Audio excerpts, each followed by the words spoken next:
Hello everyone, welcome to my channel Anshu's corner. मैं अंशु एक बार फिर से एक नई वीडियो एक नई जानकारी में।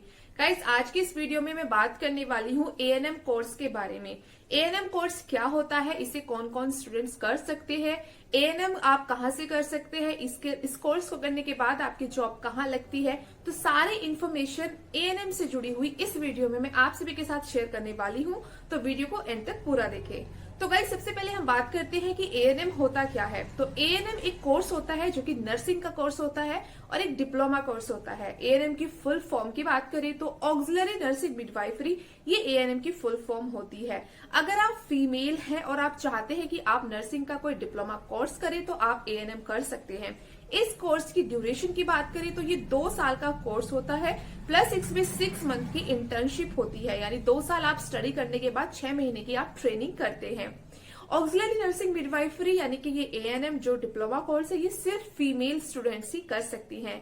बात करें कि इस कोर्स को करने के लिए एलिजिबिलिटी क्राइटेरिया क्या होना चाहिए, तो क्वालिफिकेशन की बात करते हैं तो आपका 12th पास होना चाहिए। अगर आप अपना 12th पास कर चुके हैं किसी भी स्ट्रीम के साथ, यानी कि आपने अगर आर्ट से या कॉमर्स से या किसी भी स्ट्रीम से या बायोलॉजी से 12th किया हुआ है तो आप एएनएम में एडमिशन ले सकते हैं। बात करते हैं कि एएनएम का कोर्स करने के लिए आपको क्या करना होता है। तो गाइस, आपके नजदीकी जो भी नर्सिंग कॉलेज है जहां पर एएनएम, जीएनएम और बीएससी नर्सिंग के कोर्स होते हैं, आप वहां पर संपर्क कर सकते हैं, कॉन्टेक्ट कर सकते हैं, आप कॉलेज में विजिट कर सकते हैं और एडमिशन ले सकते हैं। एएनएम के लिए आप डायरेक्ट एडमिशन ले सकते हैं, मतलब 12th पास करने के बाद आप बिना किसी एंट्रेंस एग्जाम के भी एएनएम में एडमिशन ले सकते हैं। आप गवर्नमेंट और प्राइवेट दोनों ही कॉलेज या इंस्टीट्यूट से एएनएम का कोर्स कर सकते हैं।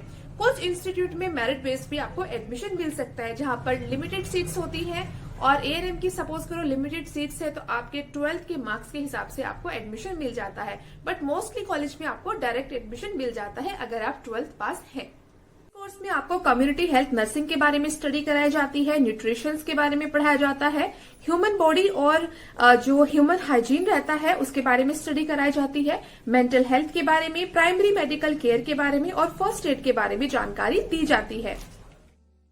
बात करते हैं एएनएम कोर्स करने के लिए आपकी फीस कितनी होती है। तो इसकी एवरेज फीस 10,000 से लेकर के 60,000 होती है, यानी कि डिपेंड करता है कि आप किस कॉलेज किस इंस्टीट्यूट से एएनएम का कोर्स कर रहे हैं। कहीं कहीं पर इसकी फीस सालाना 10,000 से 20,000 हो सकती है, तो कुछ कॉलेज में इसकी फीस 50 से 60,000 सालाना भी हो सकती है। तो आप जिस कॉलेज में जिस इंस्टीट्यूट से करना चाहते हैं वहां पर फीस के बारे में जानकारी ले सकती है। एएनएम का कोर्स कंप्लीट करने के बाद आप कहां पर जॉब करते हैं और कितनी आपकी सैलरी होती है, इसके बारे में बात कर लेते हैं। जब आप एएनएम का कोर्स कंप्लीट कर लेते हैं तो आप अर्बन या रूरल एरियाज में एज ए नर्स के तौर पर काम करते हैं। एएनएम कंप्लीट करने के बाद आप असिस्टेंट नर्स या फिर सहायक नर्स या कम्युनिटी हेल्थ नर्स के तौर पर भी काम करते हैं। एएनएम का कोर्स कंप्लीट करने के बाद आप प्राइवेट हॉस्पिटल्स, गवर्नमेंट हॉस्पिटल में काम कर सकते हैं, साथ ही साथ आप नर्सिंग होम्स में काम कर सकते हैं, क्लिनिक्स में आप जॉब कर सकते हैं। एएनएम का कोर्स कंप्लीट करने के बाद आप गवर्नमेंट जॉब के लिए अप्लाई कर सकते हैं। काफी वैकेंसीज रहती हैं हर स्टेट में नेशनल हेल्थ मिशन के अंडर, जहां पर एएनएम की रिक्वायरमेंट रहती है। तो समय समय पर एएनएम के लिए काफी सरकारी जो नौकरी रहती है एज ए नर्स वो निकलती रहती है, तो आप उसके लिए भी अप्लाई कर सकते हैं। बात करते हैं एएनएम कंप्लीट करने के बाद आपको कितना सैलरी पैकेज मिलता है। तो एएनएम का कोर्स करने के बाद आपकी जो सैलरी रहती है वो डिपेंड करती है हॉस्पिटल टू हॉस्पिटल्स, मतलब डिपेंड करता है कि उस हॉस्पिटल में क्या सैलरी पैकेज आपको दिया जाता है। लेकिन मैं यहाँ पर एवरेज सैलरी की बात करती हूँ तो 10 से 15,000 आपका स्टार्टिंग पे होता है जब आप एएनएम करने के बाद जॉब करते हैं। तो डिपेंड करता है कि कौन से नर्सिंग होम में कर रहे हैं, कौन से हॉस्पिटल में आप कर रहे हैं। अगर मैं यहाँ पर आपको गवर्नमेंट की बताऊं तो government salary as compared to private थोड़ी अच्छी रहती है। नेशनल हेल्थ मिशन या किसी भी गवर्नमेंट संस्था में जब आप सहायक नर्स के तौर पर काम करते हैं तो आपकी सैलरी 20 से 25,000 पर मंथ रहती है। तो जो सैलरी रहती है वो डिपेंड करती है कि आप प्राइवेट हॉस्पिटल में कर रहे हैं या फिर गवर्नमेंट हॉस्पिटल में कर रहे हैं, तो ये डिपेंड करती है। साथ ही साथ जब आप किसी प्राइवेट हॉस्पिटल या क्लिनिक में या नर्सिंग होम में काम करते हैं एज अ असिस्टेंट नर्स या community health nurse ANM complete करने के बाद, तो जैसे जैसे आपका वर्क एक्सपीरियंस बढ़ता है तो आपकी सैलरी भी इंक्रीज रहती है।